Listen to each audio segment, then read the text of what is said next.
You better see Tubu Shabe too. You better see Tubu Shabe too. You better see Tubu Shabe too. You better see Tubu Shabe too. Who's better now? Hey, it's Peter Nabandwana in the goddamn meantime. Hello, everybody. Welcome to another episode of The Rugby Scoop. Oh, it's hot today. It is hot in Amsterdam, and I'm assuming it's hot in Bloemfontein. I'm not by myself. I'm with Vickers, Miranda, Vuyo Zanga, former Blitzbokker, now currently coaching in Russia. I've got the stats man, the gardener, Hugh Griffin. I've got Jade, the weatherman, in Bloom. It's all happening today.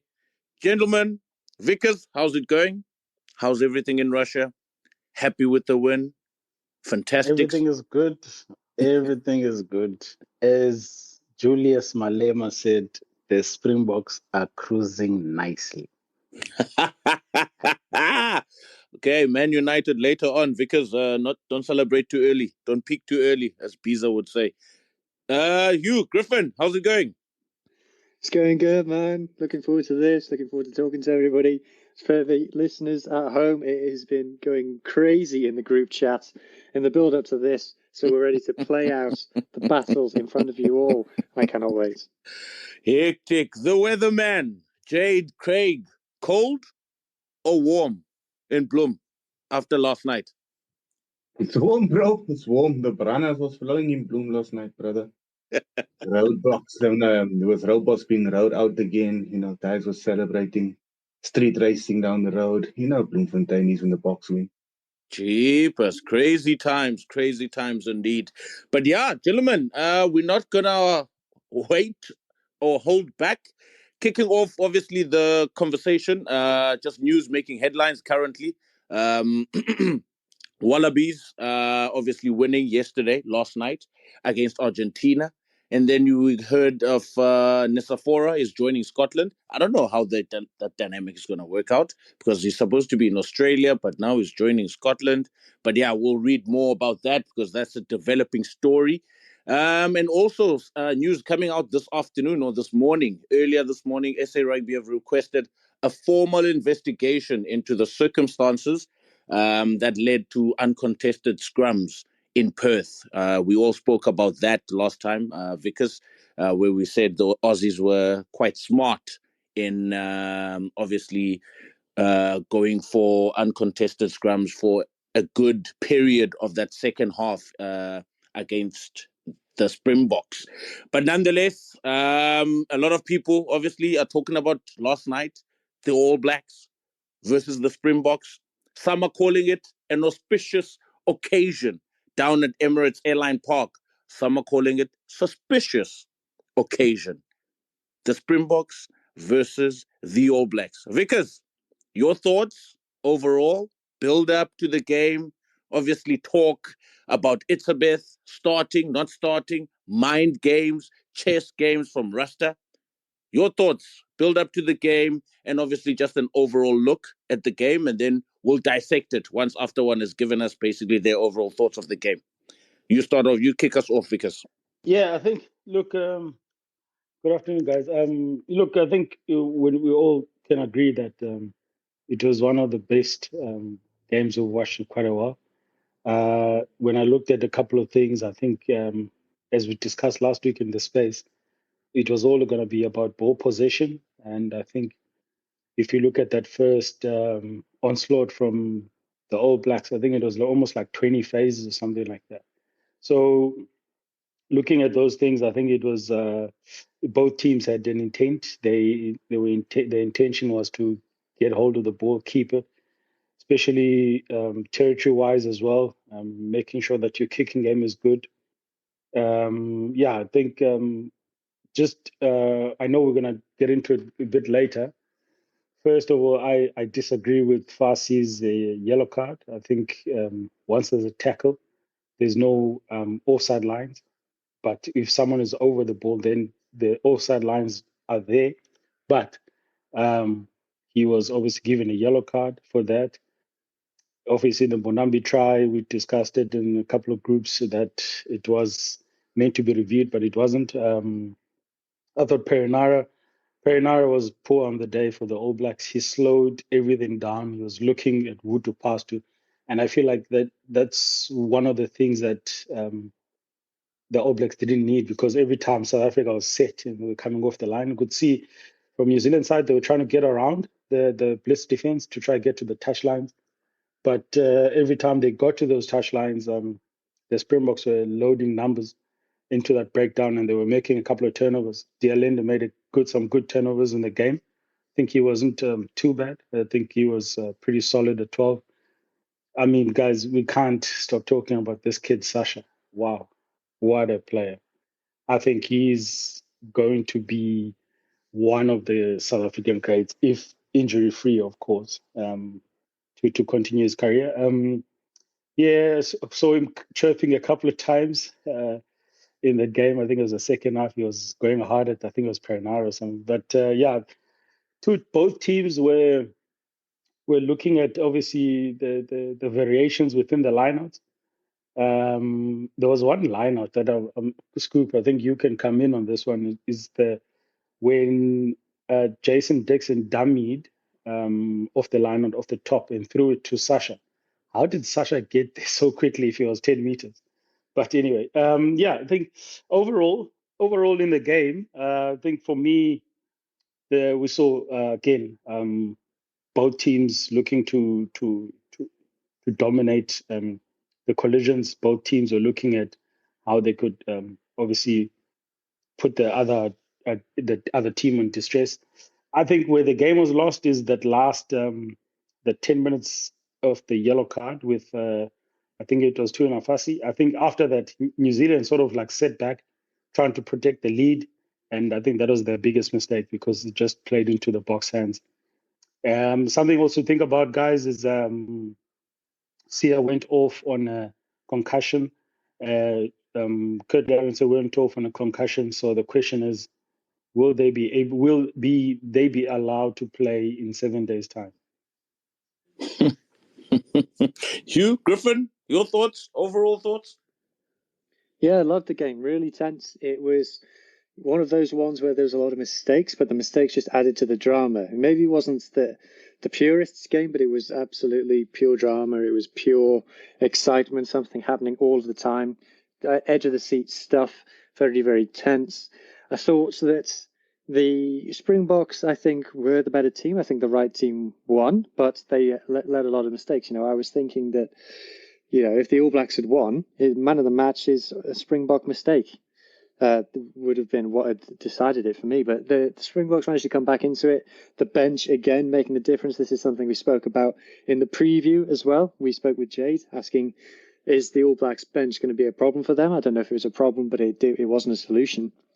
And like Vu said, Sacha, I did a stats post on Sacha, and it's good stats and everything, but you can't quantify that performance in stats. There's no stats for when he had a kicking duel on his own with the whole of the All Black back line, and he stood on one touchline, kicked it, then sprinted to the other touchline to receive the kick back for the space that had been vacated. There's no stat for when he picked the ball up off his toes when he was running at full tilts, in amongst traffic, by the way. There's no stat for the tap tackle he put on Caleb Clark over his own try line that stopped Caleb Clark going under the post, and DMAC then missed the conversion. Just, this guy is, I spoke with Jade on Pirate about, we said that this guy is going to be the Springboks number 10, but we said it would take 3 years, not 3 weeks. This is ridiculous. This is just insulting at this point, how easy he's finding it. He is making a couple of mistakes, but phenomenal player. And I think Ruin Nokia as well really added something. In the line-out, you saw when he went off temporarily, the line-out went wrong for the Springboks. He came back on and it was fixed. 10 line-out takes to himself. Really made it work. And another guy, I mention him every week. It's my weekly mention of Elrich Lowe. When he came off the bench, absolutely fantastic. Really quality player. And I love to see more of him in a Springbok jersey. From the All Blacks, it was a clinging on. They took their chances. You look at where their tries came from. There was the first try, which was well worked. That was earned off a sustained pressure in the Springboks half and then driving more. And then the next try was a transition, a Springboks uncharacteristic, forced or unforced error in their own half, which is a big no-no. Then there was an intercept and a first phase try off a line-out, which was after Arendse had gone off. And to answer Villa's question, I don't see Arendse coming back because he was knocked clean out. Arendse went off, so Pollard went to 12, Deerlindi went to 13, Creel to the wing. And I think the All Blacks exploited that really well. Boden Barrett exploited that really well. So you get Caleb Clark over in the corner. Caleb Clark really showing his Super Rugby form at the moment. I think very effective. Maybe he's not being used in the razzle-dazzle way he was when he was first brought onto the scene. But I think he was very effective in this game. And Ethan Blackadder as well, the guy who started off the championship poorly, some would say. Arguably All Blacks man of the match. So, like I said, fantastic game to watch. Lots of talking points, lots to take out of it, but I just enjoyed watching it, to be honest. Fair enough. All the way in Bloem, where it's very warm, and Branas was flowing like the Nile River. Talk to me, Jade, Craig. Flowing like the All Blacks penalties against them. I think the All Blacks, regardless of everything that was mentioned and things said regarding Andrew Bryce and the officials, to concede 15 penalties in a test match against the Boxers, suicidal. So for me, that is where the problem was. I think the captain on the day, Scott Barrett, was a little bit non-existent in terms of his leadership and also his presence on the field. I think that was one of the issues. But overall, if you're looking at, from what happened in the attack aspect of the All Blacks, I think finally you can see more or less, a few pictures. Without McDonald there, you can see why there was that, argument that we spoke about. And you can see that Razor, and maybe with the guidance of Wayne Smith, is more focused on the attack now. The way they worked around the rush defense was impressive. It was the first time, even Hansen and Foster struggled with the rush defense, but yesterday, they were coping with it. David McKenzie had a good game.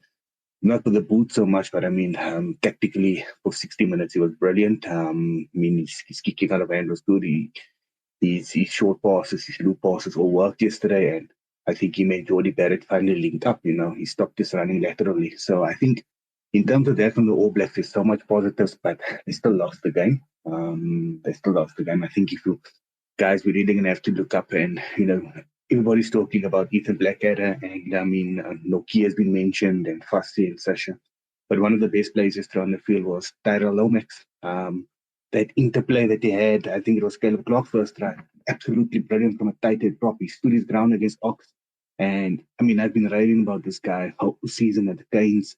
I think he's come on to be one of, maybe just Malherbe as a tight head prop in the world. I think he's becoming world class. He's transitioning, he's scrumming right, he's doing good. So for me, he was, him and Tamati Williams, Cody Taylor, the front three were really standouts yesterday for the All Blacks.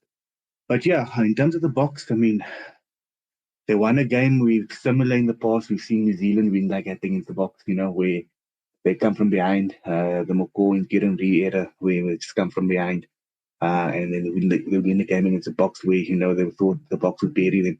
We've seen it on numerous occasions before. So, yeah, honestly, it was a good game. I spoke to your mate yesterday, Scoop, Shagan Van Vogel, after the game. He's a good listener. He listens every week. And he said, you know what? It's actually sad that we had to have a loser yesterday because it was actually a cracking game of rugby. With all of the antics that happened, the TMO that went on a few smoke breaks yesterday and missed a few things. It was actually good. I think we had a crack of a game yesterday. Whether it's the top two teams in the world, I don't think so. I think New Zealand's still a little bit behind France and Ireland, but they fronted yesterday, and there was a lot of positives for New Zealand rugby yesterday. Fair enough, gentlemen. Vickers, the nitty-gritty, the analysis, the breakdown. For you, what were the Springbok tactics in this game? Because I hear what Hugh is saying about the Springboks making a lot of mistakes, which led to the All Blacks having a 10-point lead, for example. So what were the Springbok tactics in this particular game? What were the tactics in that first half, and what changed in the second half, which worked well for them? No, I think, look, I think if we can all look at the lineup, I think the lineups, I'll take that one, for example, when they threw over and Sacha got the ball on the outside and then they started going wide. You saw a similar tactic to New Zealand. They also did similar lineup. So thinking that obviously the coaches are thinking the same, similar. The Springbok tactic in the kickoffs, you could see they were going deep left because obviously they would have seen picked up on Argentina doing the same and then making the tackle and then obviously making that ruck pretty messy.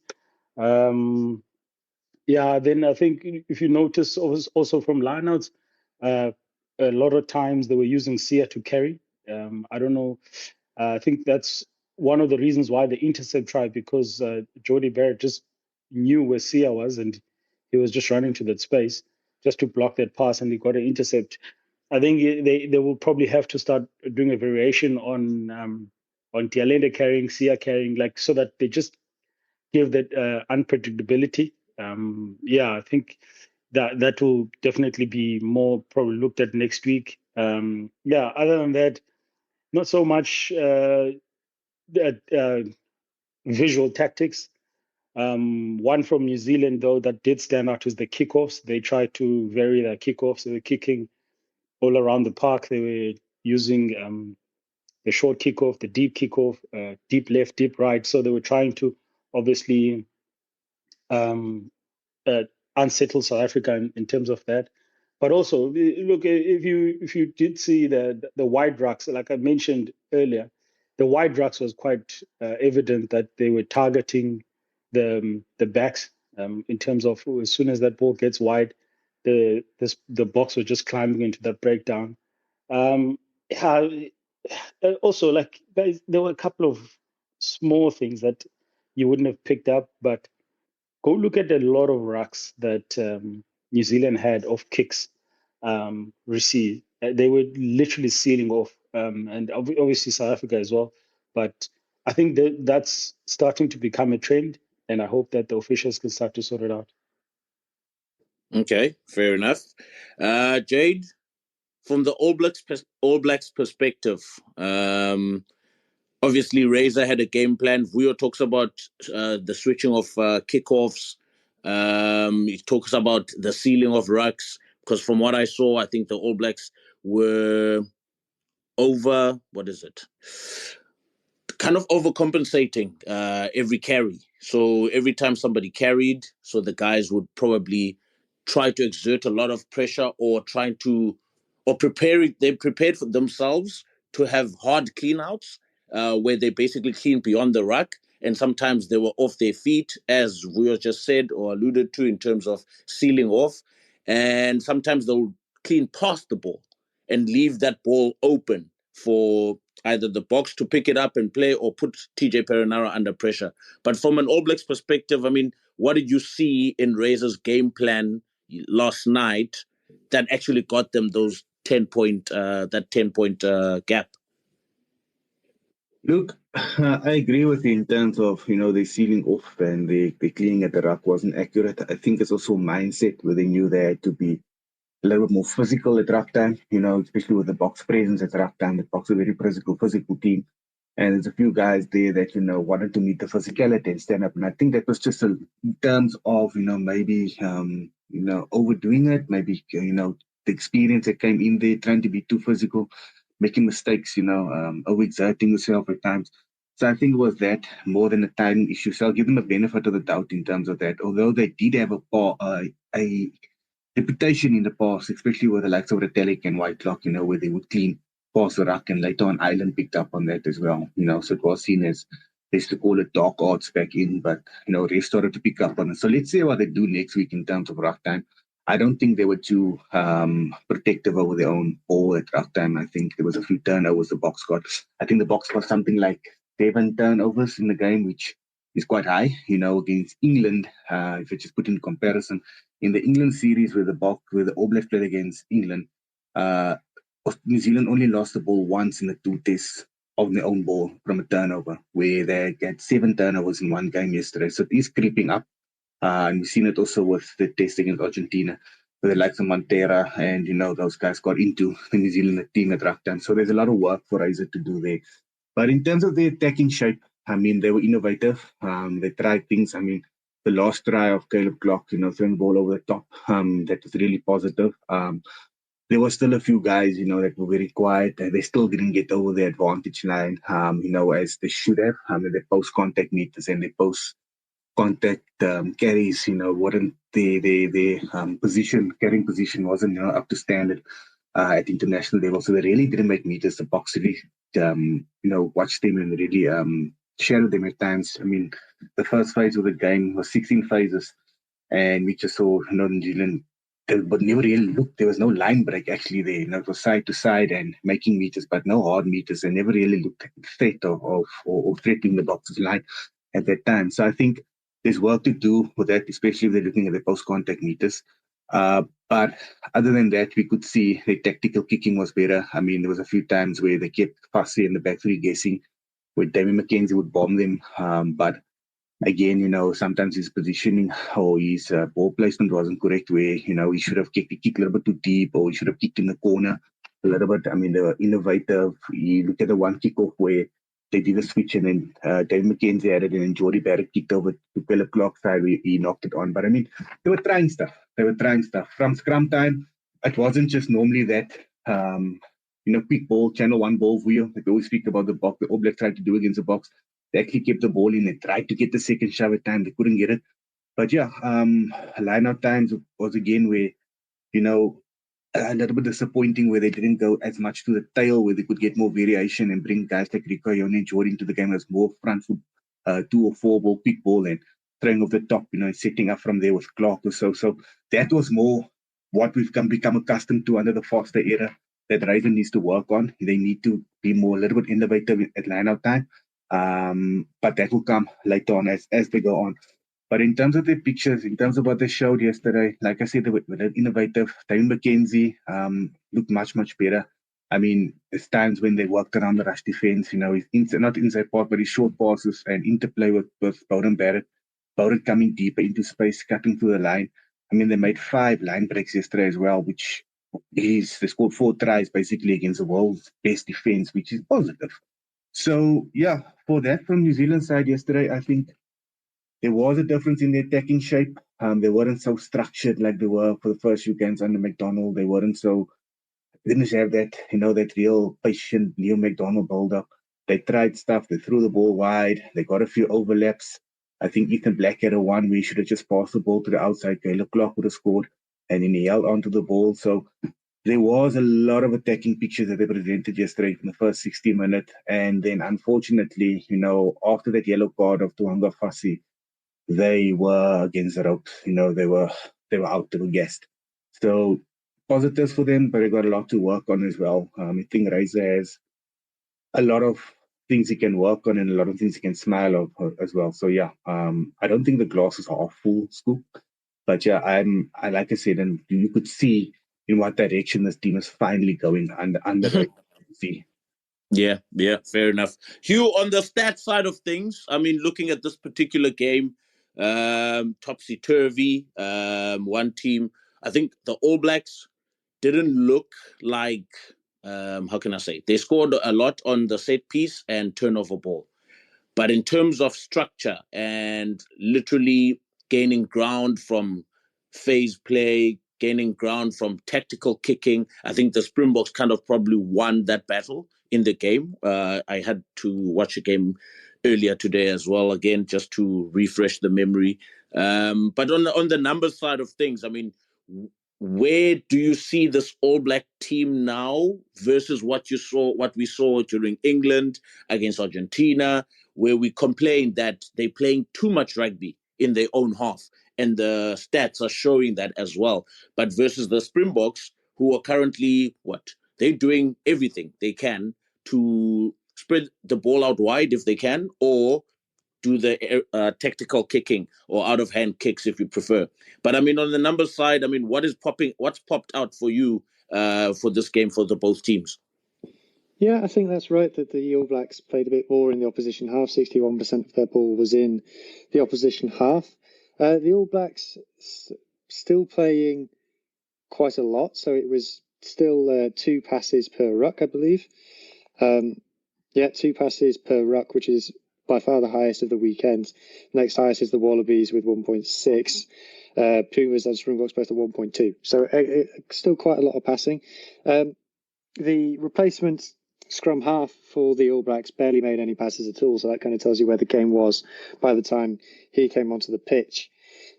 Springboks not playing that quick. Only 53% of their rucks were under 3 seconds.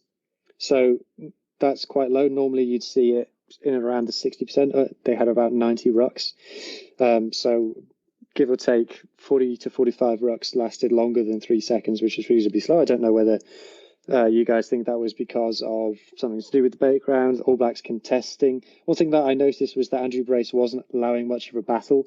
At the breakdown, as soon as someone got their hands on it from the opposition side, he was blowing the whistle and calling the turnover. He wasn't allowing really much of an attempt to clean out. Or whether you guys think that maybe Springboks scrum halves were playing a little bit slowly, slowing the game down, which is something that I saw people on Twitter talking about. The only other thing that kind of jumped out to me is that the All Blacks got 7 line breaks. Nobody else this weekend got more than 3. So that's a big change. I think Bodie Barrett got 3 of those on his own, but I would imagine that those have mostly come from set plays, which seem to be the All Blacks' most effective way of attacking, most effective way of getting outside the Springboks, as Vuyo mentioned. So yeah, a fascinating game statistically. There's lots more things that I could call out, but those are the main ones that jumped out to me. I'm not one for tackle stats, but 28 tackles missed by the All Blacks. Not brilliant. Of course, they only conceded 3 tries, and one of those was from a driving maul, allegedly. So they maybe didn't get punished too much for it. But yeah, that's kind of where I'm coming from on this. Allegedly scoring from a maul. Jade, jump in there. Quick one. You spoke about the 28 tackles missed by the All Blacks. I think 18 of them was scored by Jason Cobus yesterday. And I mean, the one that Scott Barrett missed on him, that should count as 5 or 6 tackles missed, because, gosh, the first time in my life I've seen, 80-kilogram winger let the enforcer lock sit in his ass like that. So yeah, I think they doubled up the stats. Vickers, Hugh talks about... Yeah? 74 kilograms. 74. No, Colby cannot be 74. Is he? That's very light. It's roughly there, 74. That's very light. Vickers, Hugh talks about urgency and quickness from the breakdown. But there's something I noticed. Obviously, it's one of the Springboks' go-to, slowing down the pace of the game. If you notice how many times Andrew Brace had to call the box when the line out was set, I want to talk about that. And then also, secondly, there's a few moments where Nortje is passing from the top of the line out. So as he jumps and he passes from the top, why are the Springboks using or utilizing such a strategy when was it Scott Barrett and Ethan Blackadder were trying to run into the line of the pass from the 9 to the 10, or from Cobus, Reinach to Sacha, and at times they were closing off that line of pass where then Cobus had to come back now and run into the trams. I mean, why as a coach would anyone want to pass from the top of the line out, or why would you rather bring the lockdown, settle, then guys can't run through that line out? I mean, can you take us through maybe the thinking of the Springboks of why they would want to throw from the top of the line out to the 9 in that case? Yeah, so it's usually because you want to get quick ball. Like it's almost like you want to play fast, but then you play fast, but then you still don't get your quick ruck. I think also the another issue with that is both teams are 10 meters. So if you're throwing off the top, it's basically everyone is gunning for the advantage line. And I think we saw Sia yesterday go quite massively over the advantage line at times. So I think with that, it's just to win the advantage line. But like you say, Scoop, I would have changed that tactic once I started seeing that they were giving them the front ball and then they were trying to block off the scrum half. Or what you can do in that situation, instead of throwing the ball guys, I'm by no means a mathematician, but if you throw the ball at 90 degrees, instead of like a 120, 125 degree angle, it also limits the rushing of the outside. So it does depend on that, and also where is the ball so coming from? So coming from the front, that's another issue. So you are going to find yourself in trouble. So most of the European teams, what I've noticed in URC, they use the peel of the dummy more. So they'll come down, six would grip, pass it to the hooker, and hooker would give it to the backs, or nine is in front of the line out, and then they peel, and then he gets the ball, and then he makes the pass. So there are ways of trying to limit that, but obviously they probably didn't see it as a problem. But definitely going to next week, I think they will look at it, because look at how many turnovers that were made, how many stoppages of that because of the scrum halves not passing and getting into that breakdown into the forwards. I think also, I think Grant Williams had one. I think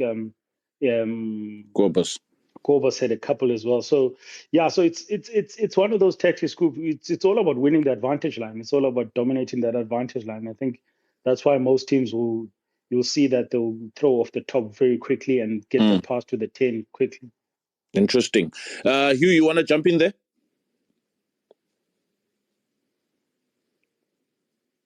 You mute. Okay, I think we've lost Can Hugh. I just add to what Rio said there? I mean, regarding the lineup. Okay, so when you're setting up at the lineup like that, right? And normally what the box try to do, you'll see them, the Islanders shifting the ball on at 12. Now they're trying to get width on their attack as well, to strike from there, to strike wider so that they can, they can get it off out wide. Previously they used to strike off 12, the Islander or Jesse would come in hard. So they tried to get in the wider channel. So when you're throwing a ball at 2 or 4, they didn't do a tail ball yesterday. It's very difficult to get that right, because you're shooting up on defense, and that's what we saw Jody Barrett get intercepted. That's what we saw was it Ethan Blackhead a few times getting in the passing lane. Why was Ethan Blackhead in the passing lane? The same reason why the box couldn't go to a lot of tail ball, because Ethan Blackhead is a very, very good line of jump at the back. So he was always in the back watching the pot, watching Ben Jason Dixon, and later got Peter Steff at the back. So that is why he could always shoot up, and put pressure on the night. South Africa used this successfully against New Zealand, and you'll see New Zealand has that mental phase now where they tend to just throw in front to Adi Savia or quickly to Tupovai, and from there they play over the top quickly. And Dave McKenzie standing a little bit more deeper, to receive the pass. They can make adjustments there. If there's still the case next week, maybe they can adjust a little bit to where Sacha is standing. Maybe he comes a little bit flatter. Buyo could answer to that, because he's a backline coach. But the reason for that is also they tend to hit that wide tram line channel. They tend to push and try to get the outside gap on the outside, and bring the outside back into play. So that's also why they keep on throwing it at 2 and 4 and jumping to the top. No, 100%. Because if you do throw at 2 and 4, then obviously Ethan has that opportunity of running into that passing line from Cobus, Reinach, or Grant Williams. Hugh, are you back? I hope so. Can you hear me? There we go. Yeah, we got you. Okay. I wanted to ask for you, Jay kind of touched on it there. I wanted to ask for you about the intercept, Jody Barrett's intercept, because it felt like in real time I could see it coming. And, it felt like it was taking a long time for the box to get that ball along the line. And for me, from a lot of the rugby that I've watched, I feel like from a line out, by the time you've done 2 passes without anyone taking contact, the defensive line is on top of you. So, yeah, I know Khaleesi was very close to going through the hole, but from your coach's point of view, who should have taken control there? Should Dale Endy not have thrown the pass? Should he have gone into contact? Should they have aborted it? Or do you think that, is it on Sacha? I assume Sacha is the one calling the shape. Just interested to get your thoughts on what went wrong there. Yeah, I think, look, you could see that they were obviously, like I said, they were trying to use Sia to give them to get them over the advantage line. So, I mean, I coach differently. I'm more of a guy where, from a line out, I prefer as less passes as possible. obviously to get to your shape. So a 2-pass play is normally, that's what I normally talk about policy, 2-pass policy from line out. So from scrum off to fly off to the player that must take it up, or from scrum off to the center, and then the player that must take it up. So usually coaches do look at those kind of things, but it's very interesting why they would go 3 passes in an international game. Like you said, Hugh, the defense is on top of you by then. So yeah, I think in that case, you should, as a team, have your default. You're supposed to have your default. I don't know if I could call it a set play.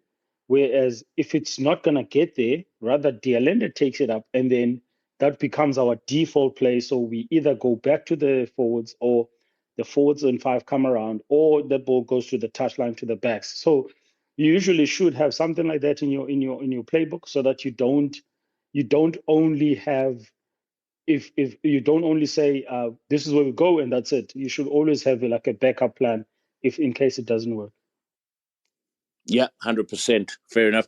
Because also, I think in the first half, they tried that same play once, and Kolisi got the ball, and then they tried it the second time. Kolisi knocked the ball on, and then in that second half, the first line out, they wanted to try it for the third time, and Barrett kind of knew where the ball was going already. So by the time the ball got to Dialende was already looking for the pass instead of seeing or playing what's in front of him to actually make sure that he doesn't throw an interception.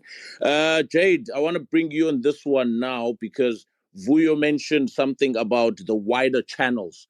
And I noted something. I wrote something in my notes earlier this morning when I watched the game, and I think Rico Ioane has never been taught how to pass a rugby ball ever in his life, because the Springboks analyzed every single time Rico got the ball. They knew that the ball was never going to make it to the wider channel, was never going to make it into the trams. That's why they loaded or overloaded that ruck or that tackle. If you notice how many times the ball got turned over in the trams, either by Dialindi, either by who else was there, Ganen? Oh yeah, I think Dialindi and Creel were pretty dominant in those wider channels, because Rico, I don't know what it is, but he needs to pass the football. At some point, he needs to pass the football. I think there were 4 out of those turnovers were happening in those wider channels because Rico could not pass the ball. What needs to happen now, basically, in Rico's defense, if I may say? Then I'm a big Rick fan. I've always been a Rico Ioane fan. I think this question was on purpose towards me. And the problem is that even though he works on it, I mean, everyone's been blatant that, Rico passed the bloody ball, but he's going to Japan next year. And in Japan as well, he's going to be a ball hogger there as well. So I think no. I think Rico Ioane, he had a solid enough test match for me yesterday. I mean, his angles that he ran out was perfect. But that letting the ball go, that's where Antonina Brown and Pali practice a little better than him, or much better than him. They bring their wings into play. I mean, we even saw hands from Tyler Lomax, not looking at the crowd like in this was Rico. She would never pass here. He would step on the inside and go inside. But yeah, I think he needs to be played from the bench. They need to seriously consider dropping him and putting him on the bench, even though he had a decent game yesterday. But he needs to learn to pass. I mean, we've seen it how many times before with him. He does not pass the ball. So yeah, he's been publicly, but publicly criticized by the New Zealand media, by the pundits. Everybody's been hammering him about passing. He still refuses, May make one pass here and there, but yeah, I don't know. I don't know if the coaching thing does guys like Tamati Ellison really need to sit down and work with him and say, listen, this is what you got to do. With the communication thing he does, but it can't be, because the wingers that he plays with here in Mark Delia and Caleb Clark plays with him at the Blues as well, so he's familiar with him. So I'm really not sure, what to do with him. But yeah, he's a problem. It's a very big problem. But Scoop, I have actually a question that I have towards you. You being an official, and you knew this is coming, but yeah. Yesterday, I mean, we've seen it on a few occasions where, players shout at referees and people going on and off against referees. And we know TJ Perenara's personality. And for those guys that don't know his personality, TJ Perenara is a very knowledgeable rugby player. He knows the rule book inside out. And he always challenges referees. So I felt yesterday with the box being 7-0 down, and New Zealand had a good position in the box as 22. They got over the advantage line, and I felt that penalty yesterday against TJ Perenara, where Bryce penalized him, was, I don't know if it was soft or what was said or wasn't said it before, and how does referees prepare for that? And also, would you just take us through, the two yellow cards, interpretation of the law, as in what exactly is interpreted, especially with Fussy? Was there a law change or was there not a law change? Because I'm not sure. And then obviously the second one was Offa swimming around. What's your opinion on that, being a referee as well? Damn. Okay. First of all, which one? The Perenara one. Yeah, I think sometimes, okay, first of all, officials are also just as human as you and I. And I did feel maybe that the Springboks had a tactic in terms of quick ball coming out of those rucks. So if you notice, a lot of the times when the All Blacks were inside the box 22, the players were rolling towards the scrum off. So TJ could not really come into that ruck and get clean ball. And the similar thing was done by the All Blacks later on in the game. But then when you had Grant Williams, he practically threw himself on those players that were on the ground to milk a penalty, if that makes sense. So in my head, I'm like, TJ, instead of screaming and shouting that they're not rolling away, why not just fall on top of the player that's rolling towards you? In that way, then you can also milk the penalty.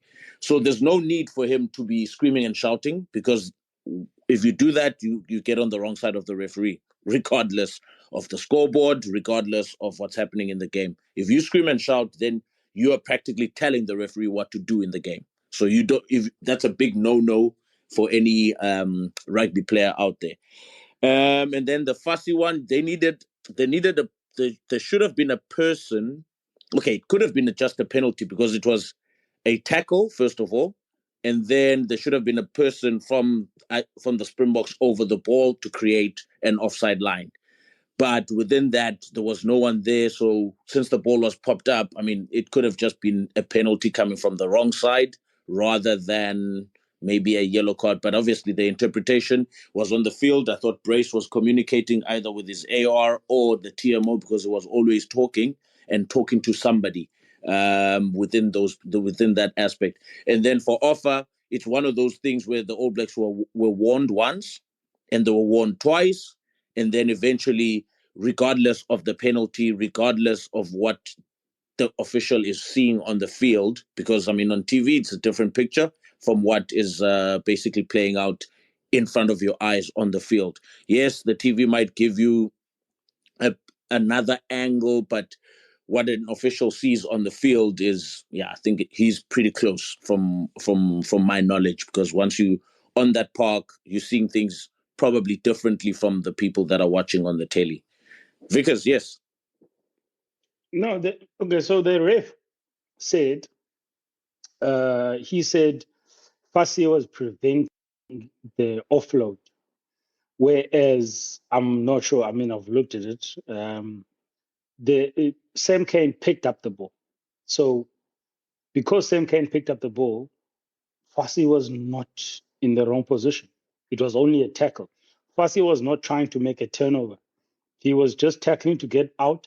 And if you pick up the ball, I'm going to tackle you because there's no offside line. So that's why I feel that was a wrong call, because if you get tackled, you can only come through the gate if you're competing for the ball.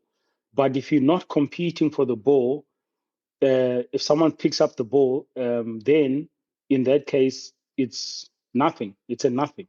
It's like you getting ankle tapped, and then all of a sudden, I can't tackle you because you've been ankle tapped. It's the same thing. So for me, I think it was a wrong call. even the Severe penalty, I think there was one where Severe made a tackle, he got up, he made a turnover, he was trying to make a turnover and he was pinned for coming from the wrong side. But then if you look at his body position, his number is facing his own try line. So that's a very good picture to start with.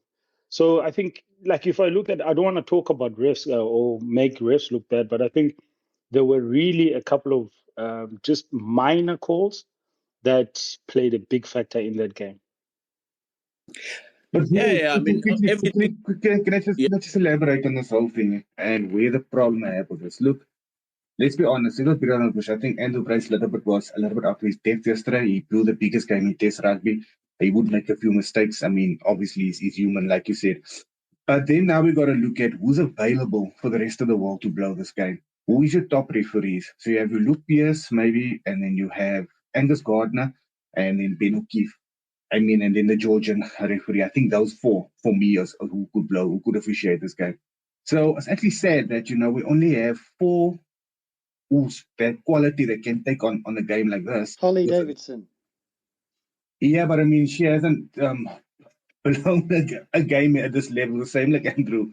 I have nothing against her. She's a good referee. But what I'm saying is that we need to also understand as supporters that, yes, the transition in terms of younger referees coming in, your Wayne Barnes, your Jacob Pipers, your Nigel Owens, those guys, your Watts and your all of those guys are gone. So you're going to get the new referee that's going to make a few mistakes coming in. They're not perfect, but so that in 4 years' time at the World Cup, we don't have these issues. Then we're not going to be talking about the referee because that's what we don't want. So unfortunately, at this case where we are now, we're also in a little bit of a transition phase in terms of top referees playing big games at the moment. That's how I see it. Yeah, Hugh. So on quickly on Andrew Brace, because he's a URC ref, so I've watched him a lot for a number of years.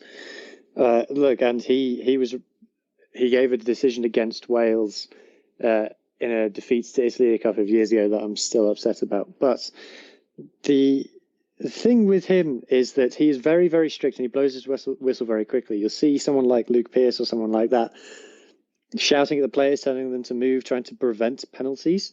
Andrew Brace doesn't do that. He'll just blow his whistle as soon as he sees anything, which is fine. He's not wrong to do that. But what it means is that when he does miss something or get something wrong, it feels like a massive injustice because you've seen him ping loads of other people off the park for the last 10 minutes and then he misses something. You can't believe it. Whereas if you're someone like a Luke Pierce and you say, okay, well, he should have blown his whistle there, but he should have blown his whistle for the other side 2 minutes ago, so it kind of evens out. So that's why I like a referee that is more laid back, lets a lot of stuff go, because it means that when they do get something wrong, you can forgive it. Whereas with Andrew Brace, he is so pedantic and so nitpicky that when he does miss something, it feels like a bigger injustice than it really is. Also, I will say that it's not necessarily all on him. I think his TMO could have helped him out a bit better yesterday. I think TMOs are getting told to keep quiet a lot more, but I think that just means that we're now seeing something different from what we saw like a couple of years ago, where TMOs were coming in every 5 minutes. So now it's just as a fan, as a viewer, it's just a frustrating experience. Vickers. Yeah, I just wanted to touch on what Hugh was talking about in terms of the TMO. I also feel because the TMOs have been told to not to influence the game, it is a little bit harder to understand. And also, when what Jade was talking about in terms of the number of refs, just for the view for the listeners out there, the thing is, if for example we're talking South African Rugby Union, New Zealand Rugby Union, Australia, they have a number of refs in their roster, and in that roster, most probably, let's say they have the top 3 within World Rugby. Then, if New Zealand is playing South Africa, say for example, South Africa has 2 best refs in the world, and they in the World Rugby, and New Zealand has 3 best refs. then that means that in that 5 refs, the top 5 refs cannot take charge of that game. So which means we move on to number 6 ref. So that's why for me, it's always been my one of the things that I feel we need to start, refs need to start being trusted in terms of, even if you ref your own nation, we're just looking at the only thing we're looking at is your decisions on the field. Obviously, if you make wrong decisions, then you get punished. That's as simple as that. But I know this is a conversation that will probably spark up everything in terms of the world. But I feel if we have the top 5 refs, but can't ref a big game like what we had yesterday, then what are we doing? Because this is about officiating. This is about getting the best refs to ref the best games. That's what my thinking is on about. Yeah, no. To that quickly, like we are saying there, here's my issue. You had Angus Gardner, who I rate at the moment as the best referee in the world, and I really rate him. Him and Ben O'Keefe, I rate him as one of the best referees in the world. But he officiated 2 weeks ago New Zealand and Argentina, which means that it's unlikely he would officiate another New Zealand game, for the next 3 or 4 days. I think that's how they work it out like that. So I think also in terms of scheduling these referees, it's also, we need to have a look at it, because both of these tests here are being officiated by Northern Hemisphere referees. So I think it's a little bit unfair towards our competition down south, although South Africa are used to playing up and north. But I still think that, they, like I said yesterday, the laws that they're blowing here, your Angus Gardners, your Ben O'Keefe's, they're familiar with blowing and interpreting these new laws in Super Rugby. But now you're having your Andrew Braces and those guys, has got to get up to speed with the new laws. I didn't make a joke when I said yesterday that law still blows window 95 rules. But yeah, I think honestly, guys, we need to also look at the schedule of referees yesterday, a year, and getting the best guys playing the best games. Yeah. With that, I think they've been doing this. To circulate and try and give officials opportunities, because when it's 6 nations, you find that Yaku Paper would go up north to go and officiate in the 6 nations. When it's rugby championship, you'll get the northern referees to come and blow down in the south, to just get that balance of referees rotating and obviously getting a chance to get big games up in bunny ears, or quotes. So in that regard, yes, referees do rotate in that sense. And Wanda was asking a question about referees getting punished or whatever for bad performances, but I think you need to watch that documentary on Rugby Pass, because if you look at how they choose referees and how they talk to referees in terms of, okay, getting a game, if you make mistakes, you do have somebody watching you or assessing you. And obviously you go through the video footage and you obviously mark down the mistakes you made, what to work on, etc., because also it's just like a professional player to some degree, where you also do trainings, you get assessed on your fitness, you get assessed on the calls you make in a game, the penalties you make in a game. There's such a big criteria of things that need to be ticked off the box in terms of obviously getting yourself to perform at the highest level and perform well enough at the highest level under pressure. I hope that, that's about it in terms of the refereeing element. Vickers, looking at the game again, the Springboks and and the All Blacks, who stood out from a Springbok perspective, from the players for you?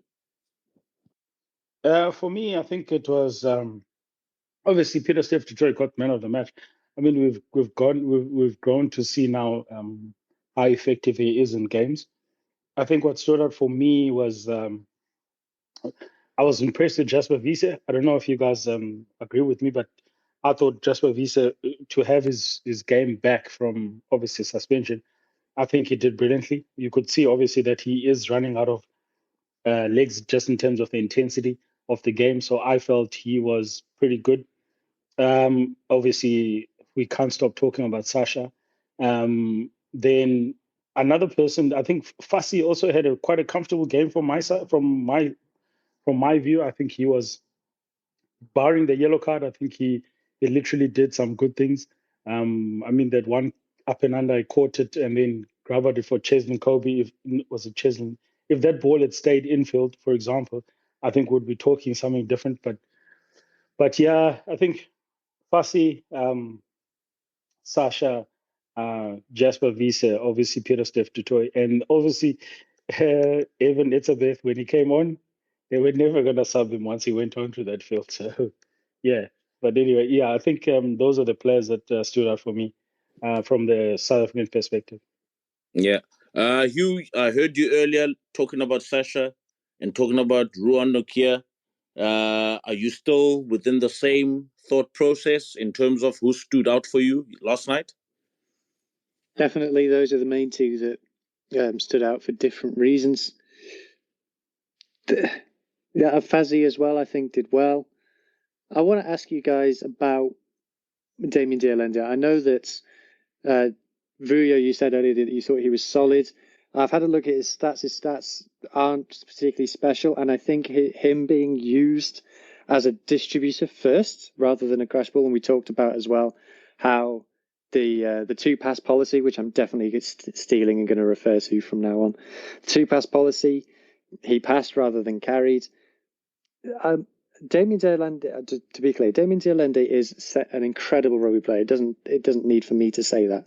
But is he the right player for the Boks team moving forward? This is something I asked on this pod a couple of weeks ago. I know it's a hot take. I know it's unpopular.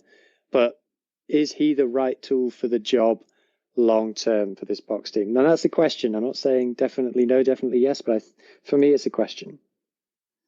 I think Hugh is busy. He is adjusting to the new structure because obviously we've seen de Allende being used in one way in the past. So I think he's still adjusting in the role. We could literally say he's only played, what is it, 4 tests or in that position in the new game plan. So for me, I think he's still adjusting. He needs a little bit more time. But I will say this, if he is going to be a distributor and then being used as a distributor and also the potential of taking crash balls, then it's the reason why they would pick him. Because if you then change your 12 to only have, like, for example, let's make an example, make a Lucanio Arm or a Pollard at 12 as an extra distributor, then are they going to have the same effect in terms of the when they needed to take those crash balls? So that's why, for me, I think he's still adjusting, and he would be the best player for the job because of the two roles that he would be required just in case South Africa need him. Jade, from the Springboks and then from the All Blacks. Well, from the Boks, I think we've covered everybody. I think but the biggest change for me also yesterday is underrated Grant Williams. I mean, I always looked at, I thought back at what Vio spoke about Reinach, and it's actually true. You know, he's actually just looks for himself before the team. I think Grant Williams was much better. I mean, he's able to kick comfortably with both feet. You know, he helps also. You know, he goes a good distance with his box kicks as well. There's one very good box kick he made where, I mean, Jody Barrett got tackled out, you know, in his half. So I think Irish Low as well, you know, the Boks struggle at exit play. And when he came on, you know, he made meters and then the exit a few times comfortably. So I think he also had a good game. I think there's a few senior guys in the Boks team, you know, that would be disappointed with the performance. Maybe a guy like Malcolm Marks felt that, you know, he missed a few lineouts yesterday. I think he would be disappointed. But yeah, Peter, Steph, and all of those guys, the ones that you mentioned, yeah. Sacha, Fassi was comfortable. Cobus had a good game yesterday as well. I mean, he was brilliant again yesterday. So I think those are the guys who speak about with the Boks. But in terms of the All Blacks, I mentioned Taylor Romax. I think he had a good game. I think Tupovai was okay. Ethan Blackhead was outstanding yesterday. And then obviously Caleb Clark, Jody Barrett, and McKenzie were okay. But the concerning thing for New Zealand is the 3 world-class players, your Bowden Barrett, your Ari Savia, and Will Jordan. Those 3 were actually very quiet yesterday. You know, Ari made 11 carries and he only made like 19 meters. It's actually unheard of in terms of Ari Savia. So, you know, that's where they really need to look at for the All Blacks. But yeah, those are the guys I mentioned, from both teams. So sticking with you, going forward into next week, do you stick with the same team if you don't have any niggles, or do you make some changes, or what changes would you make? Yo, first of all, I'll change my whole game plan in terms of when to bring the bench on, because I think they brought the bench on too late. So that's my one big coaching change that I'll make. I mean, you had Quarters, Ratterman, those guys coming on at 65 minutes, thereabout, where I felt, after 60 minutes, they should have came on yesterday. So the starting team, I think I'll keep it maybe the same ball. Rico, Ione, maybe. Maybe I'll give Anthony Brown a start or Billy Proctor, just go left field there. But I'll definitely have Rico on the bench as impact. What I'll do next week is I would definitely go 6-2. I would really go 6-2, try to get a little bit more. I would have Dalton Papa Lee and another loose forward coming on, and then some more or less the same team, but I'll have Dalton Papa Lee because I still feel having Octalia on the bench is a little bit of a waste. I don't honestly think that what impact is it really going to make from the bench, that Will Jordan's not going to give you, or Caleb Clark's not going to give you. So, and you have Rick Ione, they can play there as well. What about Love? Why don't you swap Talia for Love? Oh, I'm honestly thinking about starting Ruben Love. Honestly thinking about giving him a chance in Cape Town next week. Starting him at 15 and moving Bowden to the bench and letting Bowden come on from bench, because I think he's something the Boks haven't seen. And I mean, he's a ball playing fullback with pace. So could be an outside chance as well, Scoop. Good mention there, Ruben Love. But I would love to introduce Wallace Atiti to the Boks and just see how he goes about. He's also one that's going to punch harder and not lay on his backside like Tamo Benifina did a few times yesterday. Jade, Razor needs to get off the fence with his wingers, doesn't he? He's chopping and changing. He's trying to have all four of them in the starting team. He needs to just pick two and stick with them, doesn't he? I think he'll stick with these two now. I think that's his two until Will Jordan is comfortable at fullback, and then he'll move it, and then he'll have a back three. But I think these two are more or less who you work with now. Vickers, Vuyo, Rassi talks about Andre Pollard still has a spot in the Springbok squad. I mean, what are your thoughts looking at how Sacha has played every single game now since the Irish second test? Do you think there's a spot for Andre, or it's over between Andre and that number 10 jersey for the Springboks? He might as well get used to wearing number 22 or 23 on his back. Yeah, I think the 10 jersey is gone. But I do see the need for Pollard in that jersey, number 22 or 23. I think for him, the calmness, that's why they call him the Iceman, the calmness that he brings into the game, the control that he can bring into an attack system. I think that's one thing that I would keep Pollard for. But what's going to be interesting for the Boks is to see when Damon Willemse comes back, then what are we going to have? Because you cannot have both of them on the bench. Otherwise, then you lose out on the wing position. But but for me, I think definitely Pollard should keep his jersey, but not to start. Obviously, when it comes to looking at the young man, Sacha, he is starting to probably going to get tired, because obviously now it's been like 6 games starting. So it is going to be one of those where he needs to just keep that jersey number 22 or 23. Yeah, fair. Hugh, who do you? What changes from you in terms of the All Blacks? Do you still think that the back three or the wingers should not be substituted, or do you still think Razor sticks with the same starting lineup with the Talias? Because I don't think Talia is going to survive the rest of the season at this point. Yeah, I agree with Jade. I think 6-2 is a great shout. I think that's probably fixes more of their problems than the thing with the Talia substitution, right? Is that he was just swapped for Jordan. So is Jordan not fit enough to play 80 yet, coming back from injury? If not, why? don't pick a guy who's not fit. I know it's Will Jordan and he's amazing, but you're playing at altitude at Ellis Park. If you can't play 80, don't pick him. If it had been a case of substituting DMAC for Talea, and then Bodie goes to 10, and then Rico goes to the wing, and they have a big reshuffle, and Jordan goes to fullback, then I get it, because you're getting like 3 or 4 changes for the price of 2. But that's not what he did. It was just a straight swap.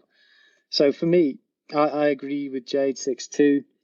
I did speak to someone this morning as well who said that they would like to see Bodie on the bench and come on as an impact player rather than fully start. And I think a lot of people share that opinion. For me, I do think that Bodie has been pretty much Allblacks' best player in 2024, all things considered. But I think the other point that I've heard other people make is the All Blacks just don't have that many options. They don't have that many people to bring in. If they haven't picked Satutu from the Blues, there's just not that many people to turn to. You know, we talked about the bench not being that amazing. Was there anybody who came off the bench who was better than the person that they replaced? Arguably not. So I don't think there's that many changes that the All Blacks can make. Oof. Vickers, last week you spoke about Hendrikse over Reinach. Do you still think maybe going into next week, Rassie might do the same thing he did in Perth, make 10 changes for this week going into the second test?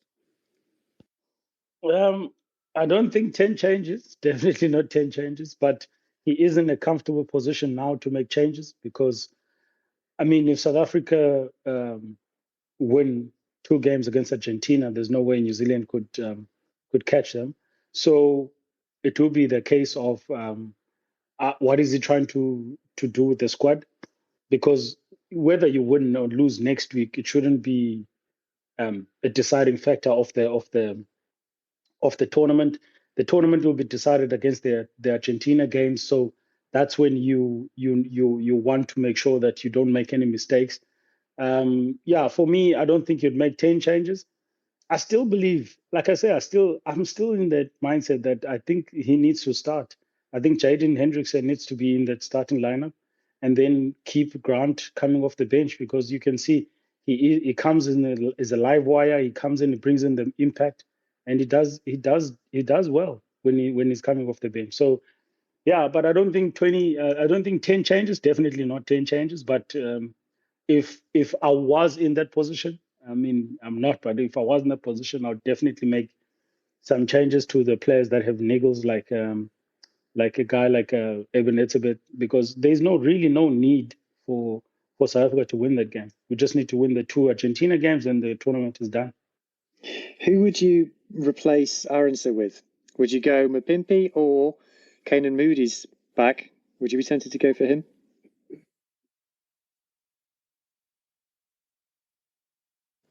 Vickers, that's for you. Yeah, so I would definitely go Mapimpi, because he's definitely in the right form. He's scored 4 tries against, obviously it's not a great team, but he scored 4 tries on the weekend. He did his basics. I would actually start Kenan Moody at 14 and give a rest to Cheslin. Cheslin is also one of the players that hasn't been rested in the last, obviously, 3 or 4 games. But then, for you, quickly on that, I agree with you. I also think Jaden, you could get a rest, or you could just look against Argentina, and give him a rest. But in terms of your loose forwards, would you replace Sia Kolisi with? I mean, even Etzebeth will be fit next week. I think the medical staff worked very well and hard this week to get him fit for the game. Well done to them. But in terms of the 6, your open side, who would you go with? Because I believe that Kwagga Smith elevated the game. If you can look back in history, he's going to be one of those guys who elevated the game. I think he yesterday basically almost won the game for the Boks.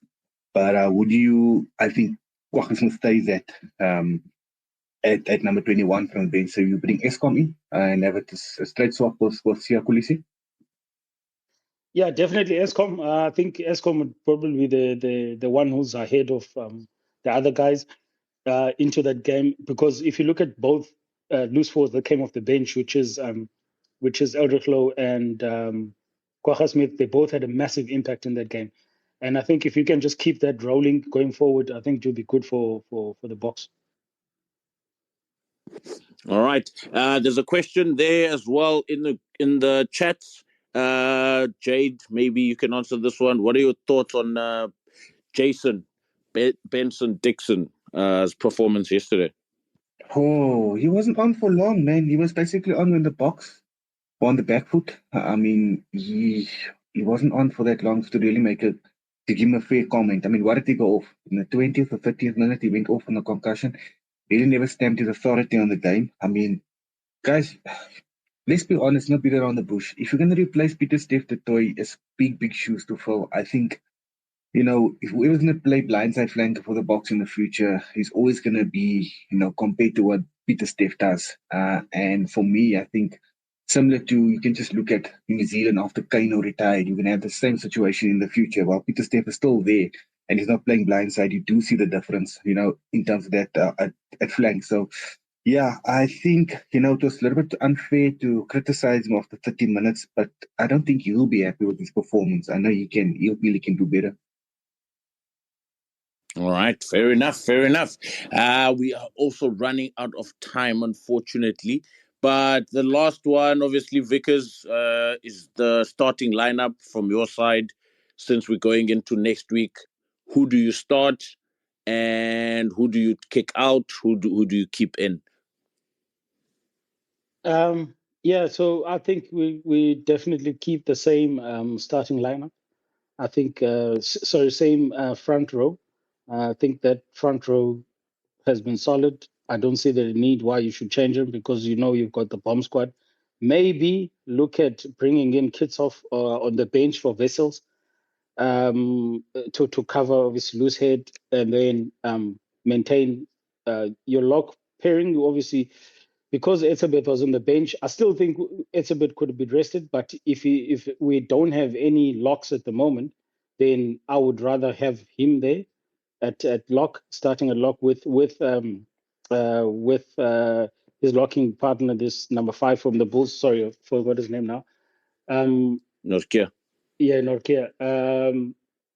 6 Eskom. Wait. Isn't Morat ready next week? It's 2 weeks now, right? Past with the concussion. Morat is ready next week, yeah. You And can't it's drop in Nokia. After and that it's in performance, Cape you Town. have to keep him in. If Morat is ready, then I would go with the same pairing, the lock pairing from the Wallabies, which is Morat and Nokia. That's what I would do. And then obviously 6 would be Eskom. 7, I think Pieter-Steph is just enjoying his rugby, man. I don't see the need why you want to rest him. I would put him at 7. 8, keep Jasper Wiese. 9, controversial, Jaden. I'd go Jaden. Keep Sacha at 10. 12, keep Dialende, keep Creel. And then Kenan Moody, Mapimpi, and Fassi. That's what I would do in terms of starting lineup. Hugh, you agree? That back 3 excites me. Yeah, pretty much. I pretty much agree with that. It's in Cape Town. I want to see Manny Lebok play. There you go. Start Manny Lebok. I don't care. No, I think the Cape Town faithful would love to see Sacha dazzle. They love Manny. You watch the Stormers games, they're chanting Manny. Sacha's a Cape Town boykie. Manny's from PE. They chant Manny. They make signs. They dress up as him in the Stormers games. I've seen it. I think Manny missed about 4 conversions for the Western Province today, though. So maybe put Sacha at 15. I saw somebody, apparently they, instead of saying Manny Lebok, they're calling him Barney, like Barney and Friends back in the days. But anyway, Jade, who would you like to see then in Cape Town? Would you start Sacha or would you start Manny? No, Manny. I mean, Sacha has to start, guys. Sacha has been outstanding. I think Manny knows his role now in this team. I mean, everybody thinks that, Pollard is phased out, but I think Pollard will play his hand in the Northern Hemisphere tour. That's where Pollard will come into this team, and he'll be crucial there. But no, Sacha has to start. And Manny, if the South Africans don't love you anymore, come play for the Scarlets. We'll love you. Fair enough. And your starting lineup for next week? The Boks and the ABs. The Boks is for the same pack I would go for. Even coming in, Pieterstad going to seven, and then Eskom coming in for Kulisi. And then obviously at 9, I would also tempt Jaden Hendrikse because for me, I don't know, not Grant Williams, Reinach, Cobus Reinach is for me a little bit too slow. He's not doing the job, So, and then the backs I would go with Mapimpi obviously coming in for Moody, and then I would just swap. Kobe would go to 14 and Mapimpi at 11, Fassi fullback. So that's what I would do. I would like to give a little rule, maybe I would be tempting to give a little rule game, but okay, we'll see. But bench, maybe Kitsoff was right, he comes in, and then obviously the bench would be the same for me, the dead same bench with maybe just Murat covering at lock if he is fit in Evan's place, because Evan will be starting. For the All Blacks starting lineup, I would tempted to keep the same. I would really be tempted to bother outside centre, like I said. Maybe I'll just give Billy Proctor a go and see how he does in Cape Town and throw him in the deep end, let him sink or swim. And off the bench, I said I'll go 6-2. So what I would do is I would have the same front row, Offa, Newell, and Asufa on the bench, and then I would have Daddy, but then I'd throw in Delton Papali, and I would throw in Wallace the Tiki next week. Guys got to learn to swim, and you got to test them at this level. So, and then I would have Rico Ioni, and then obviously Cortes Ratama from the bench. But yeah, that's my All Black team for next week. There's great white sharks down there in Cape Town, so you can't be swimming freely. Nah, not in the cold water. Yeah, apparently it's snowing down in Cape Town last week. I saw some people posting videos on the socials. So I don't know what weather we might have for next week's game. It could be wet. It could be highly dependent. It's gonna be cold. It's gonna be cold and dry. Because I'm heading off to next week, yeah. Cold and dry. So obviously the wife already started checking the weather and everything. So it's gonna be 12 degrees and dry. When are you guys making your way down to Cape Town? On Sunday. My beloved daughter celebrating her birthday on Saturday, and she agreed to go to the rugby and go watch the test match instead of having a party at home. So yeah, how awesome is it? Is the game next week or the following week? Next week and Saturday is the game. No, like when are you going down to Cape Town? That's on Friday. Friday the 6th. Friday. Mm-hmm. I'll be there, so I'm going for the All Blacks.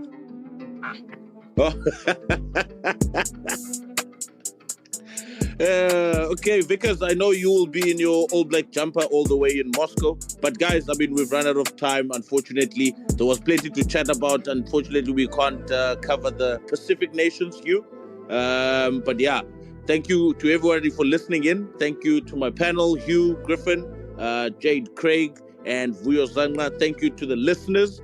We are back next week, Sunday again, on the big one, the Rugby Scoop. Scoopy on Sundays. All right, guys, have a fantastic Sunday, and we'll chat next week. Cheers, guys. Thanks, James. Cheers.